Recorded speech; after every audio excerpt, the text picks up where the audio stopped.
Hola, buenos días queridos hermanos. Pues nuevamente soy el Padre Felipe de Jesús García Carmona, que estoy en una de las casas de formación de nuestro seminario, en la Casa de Navegantes. Hoy pues vamos a ver lo que nos dice el Evangelio de este día 2 de junio. Vamos a reflexionar un poco sobre lo que nos dice.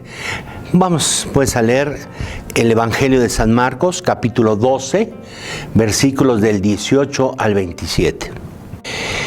En aquel tiempo fueron a ver a Jesús algunos de los saduceos, los cuales afirman que los muertos no resucitan, y le dijeron: Maestro, Moisés nos dejó escrito que si un hombre muere dejando a su viuda sin hijos, que la tome por mujer el hermano del que murió, para darle descendencia a su hermano. Había una vez 7 hermanos, el primero de los cuales se casó y murió sin dejar hijos.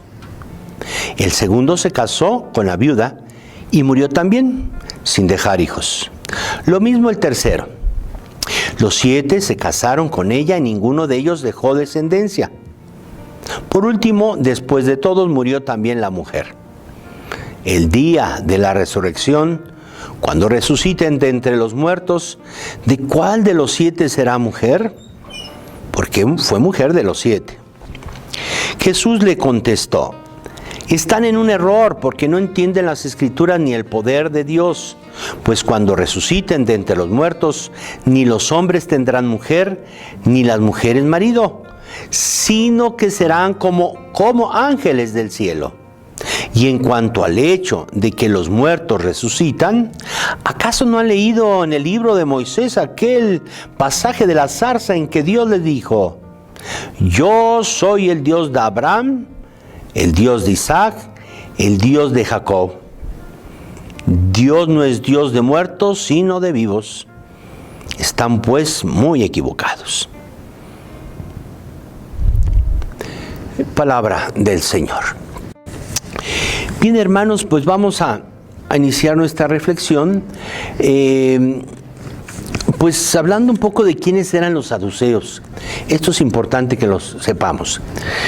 Los saduceos pertenecían a un partido político, político-religioso, formados por personas muy conocidas, muy ricas e influyentes, o sea, que se creían mucho. Se dedicaban sobre todo al culto en el templo.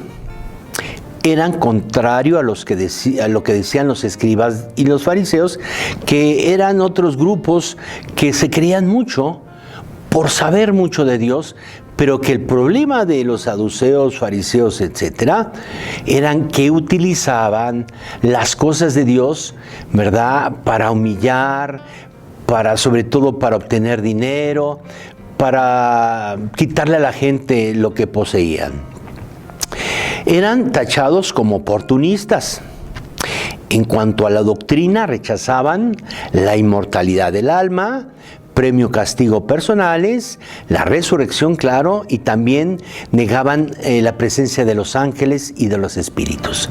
Esos eran los saduceos, esa era la idea de ellos, ¿verdad? Y claro, también a ellos, como otros grupos, no les gustó lo que Jesús les vino a decir. ¿Y qué fue lo único que les dijo Jesús? La verdad. Lo único Jesús lo que quería era enriquecer la ley. Lo único que quería era darle sentido a la ley.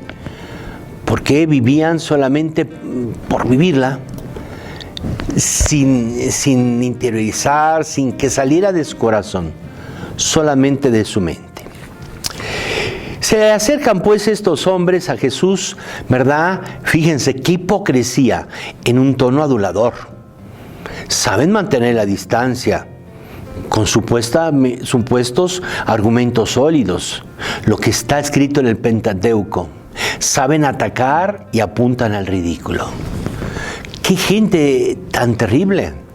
Eran aduladores, se burlaban, querían humillar a los demás y claro, también quisieron humillar a Jesús. ¿Pero a quién querían humillar? Al Hijo de Dios, al que había creado el hombre, al que ha creado, ¿verdad?, la mente, el conocimiento, etcétera. querían, ¿verdad?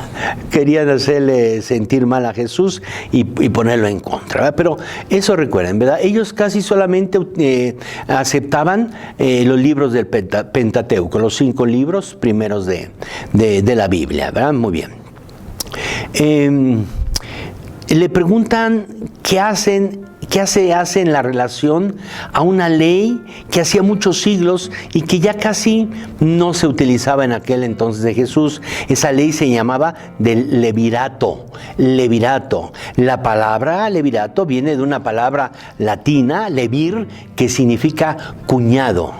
Es decir, ¿qué significaba, a qué se refería esta ley?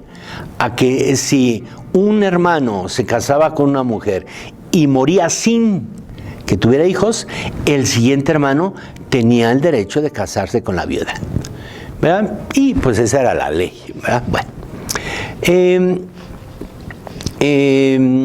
Por lo que el hombre se debía de casar con la cuñada. Cuando el hermano moría sin dejar hijos varones, era para evitar, eso era lo importante, por eso se tenía que casar el siguiente hijo, era para evitar que la viuda se casara con un hombre extranjero, para conservar la raza, la pureza de la raza y sobre todo la propiedad que permaneciera en el ámbito familiar, es decir, en el ámbito judío. Esta norma casi ya no estaba, ya estaba olvidada y en tiempo de Jesús más aún, ¿verdad? Pero utilizaron esto tan absurdo para querer hacer caer al Señor. Pero vamos a lo importante de este pasaje, lo que es el hecho de la resurrección y el modo de la resurrección. El hecho y el modo, ¿verdad? Vamos pues a empezar el modo, ¿qué es el modo de la resurrección? Jesús esclarece en este segundo punto, pues, deja ver el escaso conocimiento de las Sagradas Escrituras e ignorancia del poder de Dios. El poder divino, que es la posibilidad de creer cualquier cosa de nuevo, ¿verdad? Aún lo inimaginable, ¿verdad? Para el pensamiento humano. Dios no puede ser suscrito y ser encasillado. El poder de Dios está por encima de todo. Dios tiene todo el poder y todo el poder para crear un mundo nuevo y diferente. Para crear ese mundo, ¿verdad? Del más allá.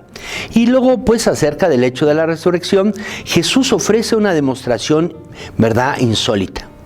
Por eso, como los saduceos creían solamente en el Pentateuco, ¿verdad?, les hace referencia a un pasaje bien importante. El pasaje, ¿verdad?, cuando Dios le dice a Moisés: yo soy el Dios de Abraham, de Jacob y de Israel, ¿verdad? Es Él, el Dios de vivos, no de muertos. Dios es un Dios de vivos. Y le estaba haciendo ver que había la existencia en el más allá, la existencia después de la muerte, que eso se llama resurrección, hermanos.